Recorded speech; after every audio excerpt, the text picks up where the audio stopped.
ఏడుపుననే ఇది ఒక దీన్ని తీసుకొని ప్రెస్ మీట్లు పెట్టేసి ఏడ్ చేసి చెప్పేసి ఇవన్నీ నిజాలు అయిపోవు. నిజాలేంటో అందరికీ తెలుసు, ఆవిడ క్యారెక్టర్ ఏంటో అందరికీ తెలుసు, ఆవిడ కార్యకర్తలను ఎలా తిట్టేదో తెలుసు.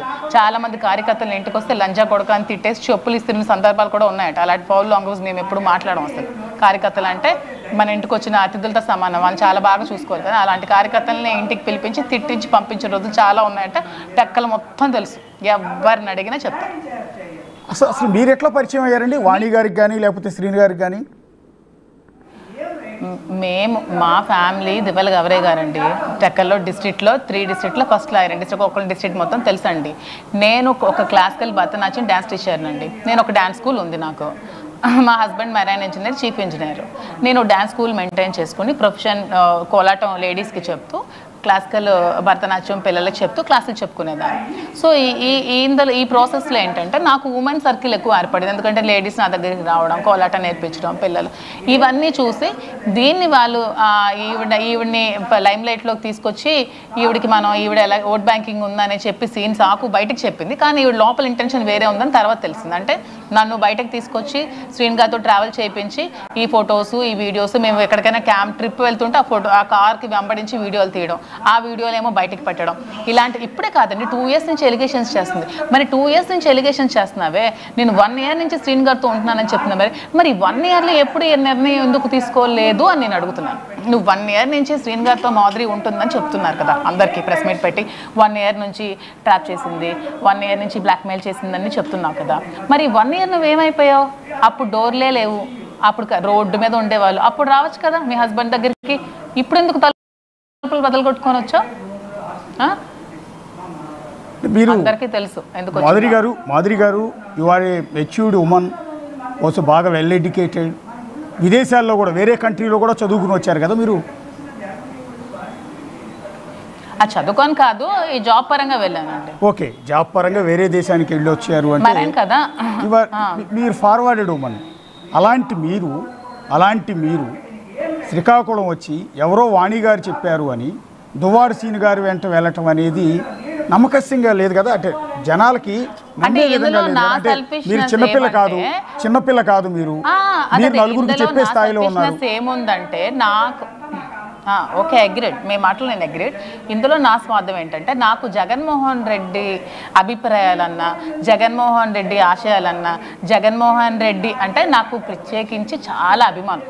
నాకు టిక్టాక్ బ్యాన్ చేస్తారు కానీ నేను టిక్టాక్ చేసేదాన్ని. అప్పట్లో అన్ని జగన్ అన్న వీడియోసే చేసేదాన్ని. ప్రతి ఒక్క వీడియో జగన్ అన్న మీదే చేసేదాన్ని, అది అందరికీ తెలుసు. సో నేను ఒక బిగ్ ఫ్యాన్. నేను జగనానికి చాలా మంచి అభిమాని. జగన్ అంటే నాకు చాలా ఇష్టం. జగన్ కోసం మెయిన్ నేను పార్టీలోకి రావాలన్న ఆలోచన ఎప్పటి నుంచో నాకు ఉండేటప్పుడు ఈవిడ నన్ను అవకాశం ఇచ్చి పిలిచినప్పుడు ఇదే అవకాశం కదా రాజకీయాల్లోకి రావడానికి, జగన్ అన్న కోసం వర్క్ చేయడానికి, ఒక ప్లాట్ఫామ్ వేసుకోవడానికి, నా పొలిటికల్ లైఫ్కి ఒక మంచి ప్లాట్ఫామ్ దొరుకుతుంది కదా అని ఆశతో వచ్చానండి. దాంట్లో తప్పే ఉంది. నాకు పాలిటిక్స్ అంటే ముందు నుంచి ఇంట్రెస్ట్. నేను స్కూల్ లైఫ్ నుంచి కూడా పాలిటిక్స్ నాకు చాలా ఇంట్రెస్ట్ నాకు. సో అందుకనే నేను ఆవిడ పిలవగానే నాకు జగన్మోహన్ రెడ్డి అంటే ఇష్టం కాబట్టి నేను వచ్చాను. నాకు వైఎస్ఆర్సీపీకి పిలవకముందే నాకు జనసేన వాళ్ళకి అడగండి. జనసేన వాళ్ళ ఇంటికి వచ్చి నాకు చాలామంది పిలిచారు, నాకు ఓట్ బ్యాంకింగ్ ఉందని. నాకు బీజేపీ వాళ్ళు పిలిచారు, చాలామంది నాకు పార్టీలోకి ఇన్వైట్ చేశారు. కానీ నాకు జగన్మోహన్ రెడ్డి అంటే అభిమానం కాబట్టి నేను వైసీపీని చూస్ చేసుకొని నేను వైసీపీలో జాయిన్ చేశాను. ఈవిడ పదవిల కాంక్షల కోసం పార్టీలో యాక్ట్ చేసి డబ్బుల కోసం యాక్ట్ చేసింది కానీ నేను తిరిగి డబ్బులు ఖర్చు పెట్టుకొని జగనన్న కోసం నేను కష్టపడ్డాను. ఎందుకంటే నాకు ఈ పదవులు ఇవన్నీ ముఖ్యం అనుకోలేదు. జగనాన్ని గెలవాలని అనుకున్నాను. అది అన్లక్కీ బై ఎందుకో అది ఓడిపోయారు. నెక్స్ట్ మళ్ళీ జగనన్నే వస్తారు ఫామ్లోకి, మళ్ళీ శ్రీని గారే ఉంటారు. ఇదే సపోర్ట్ శ్రీని గారికి ఎప్పుడు నేను చేస్తూనే ఉంటాను. ఇదే ఫ్రెండ్షిప్ ఎప్పుడు మెయింటైన్ చేస్తూ ఉంటాను. అంటే యాజ్ ఆఫ్ నౌ మిమ్మల్ని లిటరల్గా ప్రొజెక్ట్ చేస్తున్నది ఏంటి అంటే ఆ కాపురాన్ని విడగొట్టింది మీరే, ఆయనతో ఇల్లీగల్ ఎఫ్ఐఆర్ పెట్టుకున్నది మీరే, ఆ సంసారాన్ని చీల్చేసింది మీరే అన్నట్టుగా మిమ్మల్ని ప్రొజెక్ట్ చేస్తున్నారు బయటికి. ఏమంటే ఇల్లీగల్ ఎఫ్ఐఆర్ పెట్టుకొని సంసారం చీల్చినంత చిన్నపిల్లలు ఆవిడ కాదు, అతను కాదు, అంత ఇమ్మెచ్యూర్డ్ కాదు. ఇప్పుడు నిజంగా మీరున్నారు, మీకు మీ వైఫ్కి ఎప్పుడైనా ప్రాబ్లమ్స్ వచ్చాయనుకోండి, ఏమైనా మిస్అండర్స్టాండింగ్స్ వచ్చాయి, వైఫ్ అండ్ హస్బెండ్ కూర్చొని డెసిషన్ తీసుకోవాలి.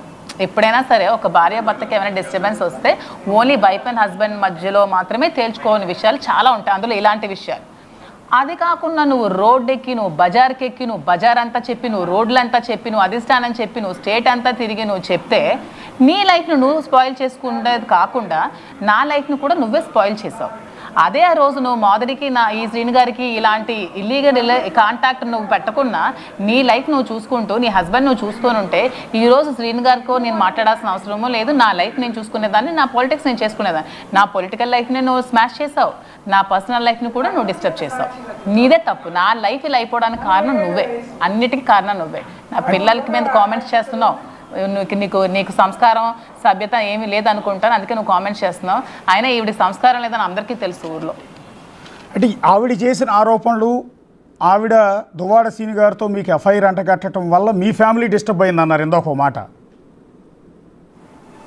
అవును. అంటే ఇప్పుడు మీరు భర్తతో కలిసి లేరండి? లేనండి, దూరంగా ఉంటున్నాను. అంటే ఈ వ్యవహారంలో డిస్టర్బ్ అయింది అది? ఈ వ్యవహారం వల్లే డిస్టర్బ్ అయిందండి. ఈవెన్ మా అత్తింటి వారు నాతో మాట్లాడడం కూడా మానేశారు. మా బావగారు కూడా చాలా సీనియర్ మోస్ట్ లాయర్, వాళ్ళు నన్ను కంప్లీట్గా దూరం పెట్టారు. ఎందుకంటే ఇవి చేసిన ఎలిగేషన్స్ వల్ల వాళ్ళకి పరువు ఉంటుంది కదా ఊర్లో, వాళ్ళు అక్కడ బయటకు కూడా తిరగలేకపోతున్నారు. ఎక్కడికి వెళ్ళినా మీ మరదలు ఇలా దువ్వాడ శ్రీనివాస్ అంటే ఇలా అంటే వాళ్ళకి తలెత్తుకోలేరు కదా, వాళ్ళు ఎంత సఫర్ అయి ఉంటారు కదా, వాళ్ళు కూడా చాలా బాధపడి ఉంటారు కదా, అందుకని వాళ్ళు నాకు దూరం పెట్టారు. వాళ్ళు తప్పట్టు. నేను మీ పిల్లలు ఉన్నారు కదా మేడం? అవునండి, 3 పాపలు. ఒక పాప 9 years 8 years అండ్ చాలా చిన్నపిల్లలు. బట్ చిన్నపిల్లలు ఇప్పుడు ఆ పిల్లల మీద కూడా ఈ ప్రభావం పడుతుంది. కానీ ఈ డిస్టర్బెన్స్ ఎంటైర్ వ్యవహారం ఇప్పుడు లోకం మీ గురించి DNA టెస్ట్ ఏదో చేయమందంట. మరి ఇవాళ మాధురి గారి గురించి లోకం 96 రకాలుగా కూర్చుందండి. ఆటోమేటిక్గా సొసైటీ గురించి మీకు తెలుసు. వాస్తవంగా ప్రాబ్లం ఫేస్ చేసింది మీరు, వాణి గారు, దువ్వాడ సీను. మీ ముగ్గురు మధ్య ఏం జరిగింది ఏంటి అనేది లోకానికి తెలియదు. కానీ వాణి గారు చెప్తున్న మాటలే జనమంతా లోకమంతా నమ్ముతుంది. మాధురి గారి క్యారెక్టర్ మొత్తాన్ని అసాసినేట్ చేస్తున్నారు. ఆవిడ మాట నమ్మచ్చు, నా మాట కూడా సగం మంది ఇప్పుడు ఆవిడ మాట సగం మంది నమ్మచ్చు, నా మాట నమ్మిన వాళ్ళు కూడా చాలా మంది ఉన్నారు కదా. మా ఊర్లో ఎవరికేంటో నేనేంటో తెలుసు కదా. ఇప్పుడు స్టేట్లో ఈవిడ చెప్పింది, నేను ప్రెస్ మీట్ పెట్టి మీరు తెగ వేస్తుంటే అవి నిజాలని వాళ్ళు అనుకుంటే ఇక్కడ ఏం జరుగుతుందో జనాలకు తెలుసు కదా, ఏం జరుగుతుంది అనేది. నేను ఎంత ప్రాబ్లం ఫేస్ చేశానో నాకు తెలుసు. నా ప్లేస్లో ఉన్న మహిళకు తెలుస్తుంది నేను ఎంత ప్రాబ్లం ఫేస్ చేశానో. అది బయట చూసి ఇవి లేదో వీడియోస్ పెట్టేసి ఇవి చూసేస్తే అవన్నీ నిజాలు అయిపోవు.